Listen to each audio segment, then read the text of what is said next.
Salut tout le monde, j'espère que vous allez bien. Aujourd'hui, on va se retrouver pour une vidéo qui n'était pas prévue à la base. Mais voilà, vu la qualité du match, j'avais envie d'en parler dans une vidéo. J'avais pas forcément envie de faire une review complète de NXT de cette semaine. Mais voilà, j'avais envie quand même d'en parler en vidéo. Et le but de cette vidéo, ça va être déjà de me donner mon avis sur ce match. Et peut-être d'inciter des gens qui ne regardent pas NXT à pourquoi pas les inciter à au moins aller voir le match. Voilà, en fait à la base, je vais tout vous dire, à la base ça fait quelques temps que je réfléchis, on va dire, à sortir une vidéo entre guillemets qui pourrait pousser les gens à s'intéresser à NXT parce que pour moi il n'y a pas assez de gens qui regardent NXT. En général, faut pas croire, je préfère vous le dire, le nombre de personnes qui ne regardent que les shows du main roster et qui ne regardent pas NXT, il y en a beaucoup, il y en a vraiment vraiment beaucoup. Il y en a vraiment pas beaucoup, on va dire, vraiment très peu qui s'intéressent également, on va dire, à NXT. Et pour moi, c'est dommage. Parce qu'avec le main event de cette semaine, je pense que vous loupez quelque chose si vous ne regardez pas NXT. Donc je veux bien évidemment parler du match entre Asuka, la championne, face à Nikki Cross dans le tout premier Last Woman Standing match dans l'histoire de la WWE. Et oui, vous n'avez pas eu ça dans le main roster, Raw, SmackDown en pay-per-view, on l'a eu à NXT. On peut dire également que c'était un peu la semaine des femmes du côté de la WWE. Puis les trois shows hebdomadaires ont été main eventés par des femmes. À Raw, donc on a eu le Gauntlet match. À SmackDown, on a eu le rematch du Money in the Bank ladder match. Et donc pour NXT, donc on avait le tout premier Last Woman Standing match. Alors, c'est un match que j'attendais bien évidemment avec grande impatience parce que bon, si vous ne le savez pas, voilà, Asuka c'est actuellement la women's que je préfère à la WWE. Je suis vraiment très fan et j'aime beaucoup le côté complètement barge de Nikki Cross.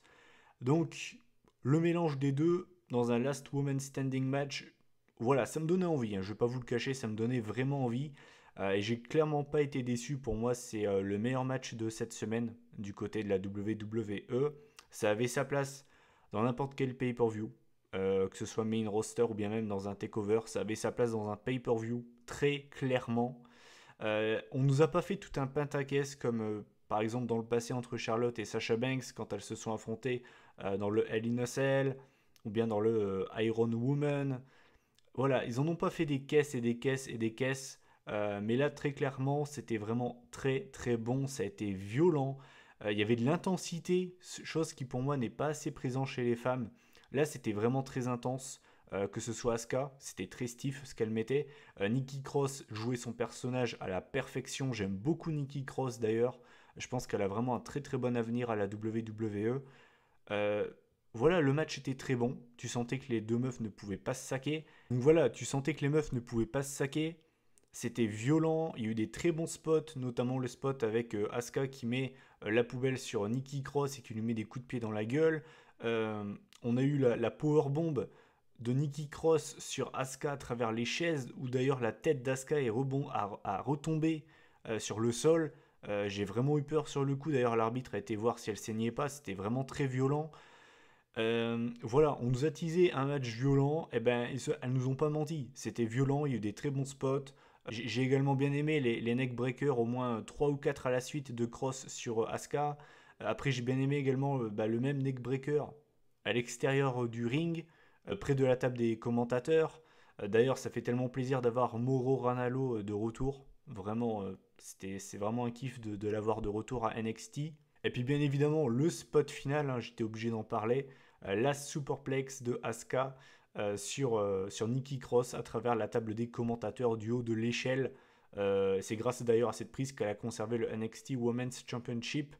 C'est un match que je vous conseille absolument si vous ne regardez pas NXT. C'est clairement le genre de match qui va peut-être vous faire dire je loupe peut-être quelque chose. Parce que concrètement, les NXT Takeover ne déçoivent jamais.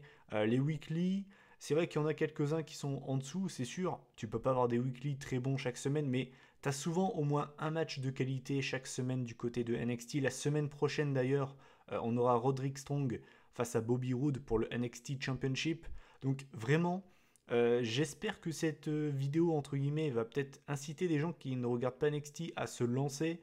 Parce que concrètement, je pense que si vous ne regardez pas le match de cette semaine, vous passez à côté de quelque chose. Parce que je suis certain que si jamais on a un Last Woman Standing match dans le futur, dans le main roster, il ne sera pas aussi bon que celui-ci. Et le pire dans tout ça, c'est que c'est un match qui ne sera pas beaucoup vu en fait. C'est ça qui me fait chier. C'est pour ça que j'en ai fait une vidéo. C'est que pour moi, un match comme ça mérite d'être vu par beaucoup de fans. Et vu que c'est un weekly de NXT, c'est même pas un pay-per-view.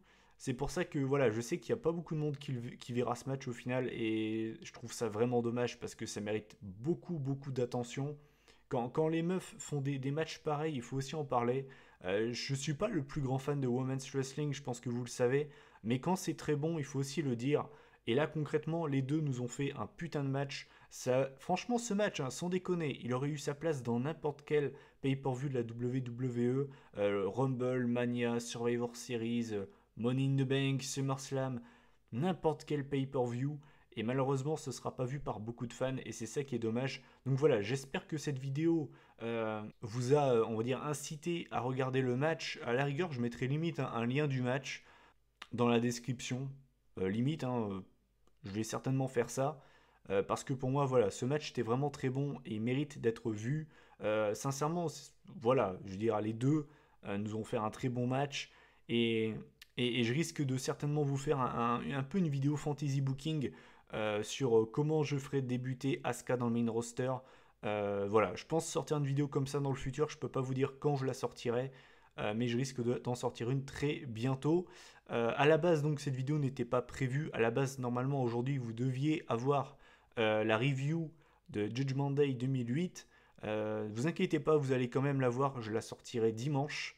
Et demain, vous aurez une vidéo qui ne parlera pas de catch. Je préfère vous le dire. Donc c'est un peu une vidéo bonus. Voilà, demain, c'est une vidéo bonus.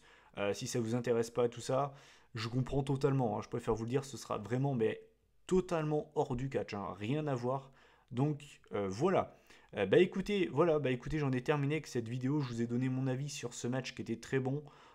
J'espère que cette vidéo va peut-être, on va dire, inciter des gens à regarder NXT parce que c'est vraiment ce que j'essaye de faire. Parce que pour moi, NXT, c'est pas assez vu. Voilà, concrètement, c'est pas assez vu. C'est en plus de ça, je comprends pas. Sincèrement, je comprends pas les gens qui ne regardent pas NXT. C'est très facile à trouver sur Internet. Et en plus de ça, je trouve ça très intéressant parce que au moins quand on va dire des catcheurs de NXT débutent dans le main roster, vous vous dites pas qui c'est ce mec. Au moins vous savez ce qu'il a fait, vous connaissez son background et je trouve ça intéressant. Et puis en plus de ça, enfin pas chaque semaine, mais de temps en temps vous voyez on va dire des talents du Performance Center qui passent une tête de droite à gauche, puis après vous les revoyez 4-5 mois plus tard avec une gimmick repackagée, tout ce que vous voulez. Moi je trouve ça très intéressant en NXT et je trouve ça vraiment dommage qu'il n'y ait pas assez de monde qui regarde. Donc voilà, cette vidéo est terminée. Je vous invite à donner votre avis en commentaire sur le match entre Asuka et Nikki Cross. N'hésitez pas si vous voulez connaître mon avis sur ce qui s'est également passé dans le reste, on va dire, de NXT, du NXT, on va dire, de cette semaine. Voilà, sur NXT en général, enfin bref, voilà. N'hésitez pas donc à commenter, liker et partager la vidéo si le cœur vous en dit. On se retrouve donc demain pour une vidéo bonus et surtout dimanche pour la review de Judgment Day 2008 bah, du coup jeudi prochain vous aurez la preview, les pronostics de Great Balls of Fire, les grandes boules de feu. Sur ce, je vais vous laisser. Salut tout le monde.